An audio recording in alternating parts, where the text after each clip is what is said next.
Okay, the sauce I'm about to show you is going to blow your mind. It's very simple to do, and you can use it with a lot of different things. You can use it for your xiaolong bao, you can use it for gyozas, any dumplings, even as a sauce to put on top of your noodles. Get some young ginger, which is right here. Okay, peel it exactly the same way as I showed you before, using the tip of a small spoon. And then we're gonna cut this into very, very fine slivers. Okay, this is the stuff they give you on the side in dim sum restaurants when you order dim sum.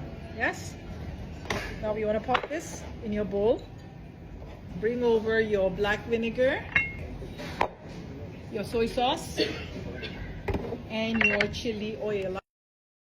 Okay, so you want to take as many tablespoons of black vinegar as the number of people on your counter. Okay, so if you've got 3 people on your counter, take 3 tablespoons. If you've got 2 people on your counter, take 2.